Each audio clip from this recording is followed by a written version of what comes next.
just wanna Introduction to Multimedia Studies. What did I learn? You wanna know? Then come along with me.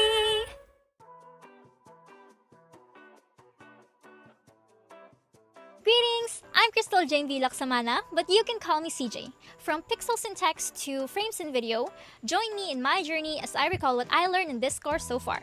Let's start at the very beginning with Unit 1. First of all, what is multimedia? In my understanding, multimedia is a combination of two or more media modalities which incorporates interactivity. What helps me set multimedia apart is this key concept. Multimedia is best thought of as a description, not a thing. In that sense, a TV is not multimedia per se, rather a device that showcases multimedia. Let's move further to Unit 2.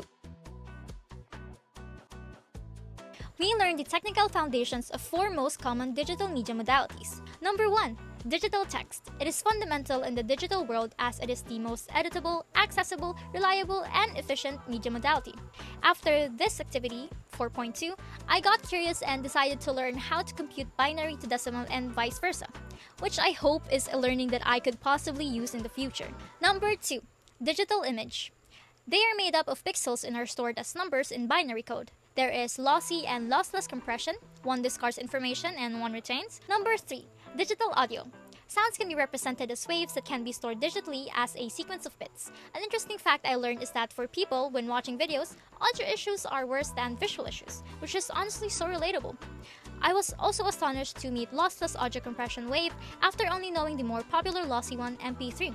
Makes me wonder how many gems are out there that people like me are yet to discover just because they aren't that popular. Number 4. Digital video. It is a series of images flashed in rapid succession, and I realized how transformative video streaming has become. This makes me realize that I have not watched satellite TV in years and have really leaned towards digital media streaming. I even watch the news broadcasts on YouTube nowadays. Finally, let's cap off our journey with Unit 3. I would say this was my favorite part so far.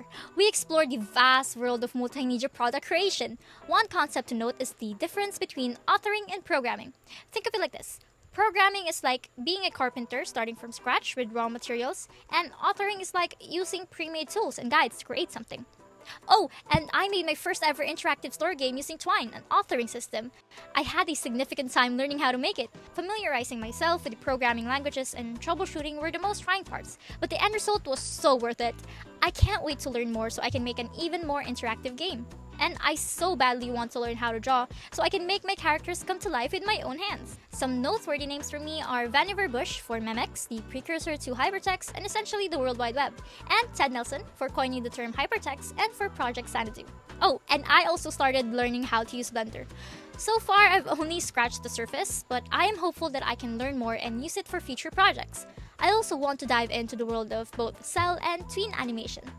Another concept to note is that one sensory experience can influence our interpretation of another sensory experience, much like how music and color greatly affect how an audience feels. Another learning I enjoyed was the one on color theories. I used it to make my brand colors on Canva, which are the colors I am planning to use for this project and future projects, or maybe for my own business or brand. Like any learning journey, I faced some challenges. Absorbing so much interesting content, all of that was overwhelming, and sometimes I'd hyper-focus on one subject while neglecting others. But I developed a tailor-fit system where I focus on one subject per day, alternating between them, and it's helped me manage my time and stay on track. I also trained myself to focus on one key concept and the skills I can gain from them and their application in real life. Prior to enrolling in BAMS in this course, multimedia was always just multiple media in my brain.